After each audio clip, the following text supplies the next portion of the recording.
خطرناک ہے وہ انسان جو پہلے سنتا ہے، سمجھتا ہے، پھر بولتا ہے۔ تنقید کرنے والوں کو آپ پانی پر چل کر بھی دکھا دیں تب بھی کہیں گے کہ تیرنا نہیں آتا اس لیے چل رہا ہے۔ کسی نے صحیح کہا ہے، کتاب سے سیکھیے تو نیند آتی ہے، زندگی سکھائے تو نیند اڑ جاتی ہے۔ موم بتی کی طرح جلنا آسان نہیں ہے، دوسروں کو خوش دیکھنے کے لیے خود جلنا پڑتا ہے۔ سچائی ہمیشہ خاموش رہنے والے انسان کے اندر ہی ملتی ہے، جھوٹ بولنے والے تو ہمیشہ شور مچاتے ہیں۔ دلوں کو فتح کرنے کے لیے تلوار نہیں بلکہ اچھا اخلاق لازم ہے۔ لفظوں کا استعمال حفاظت سے کرنا چاہیے، یہ ہماری پرورش کا بہترین ثبوت ہوتے ہیں۔ منزل کبھی کسی کے گھر جا کر حاضری نہیں دیتی، راستوں پر چلنے سے ہی راستے ملتے ہیں۔ رشتے اور شیشے دونوں ہی ہمیشہ انسانی غفلت سے ٹوٹتے ہیں۔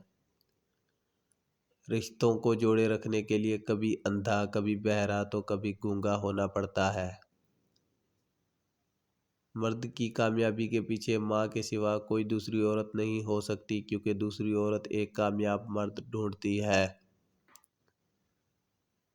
بات تو صرف چاہت اور احساس کی ہوتی ہے، ورنہ دوست اور دشمن دونوں لفظ ایک ہی حرف سے شروع ہوتے ہیں۔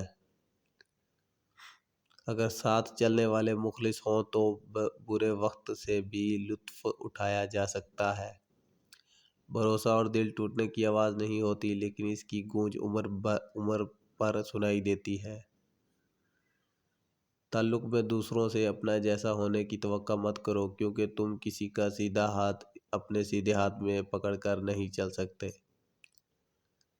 سوچ سمجھ کر لوگوں پر اعتماد کریں، کیونکہ ہمدرد انسان ہی سب سے بڑا کھو اور درد دینے کا باعث بنتا ہے۔ الفاظ چابیوں کی مانند ہوتے ہیں، ان کا احتیاط سے چناؤ کریں، یہ کئی دلوں کو کھول اور کئی زبانوں کو بند کر سکتے ہیں۔ جس کی بیوی غیروں کے سامنے ہنس دے تو سمجھ لیں اس کا مرد مرد کہلانے کے قابل نہیں۔ کل شیریں اڑانے والی عورت کا خاوند اگر اس کو روک نہ جا سکے تو اس کا گونگا بن جانا ہی بہتر ہے۔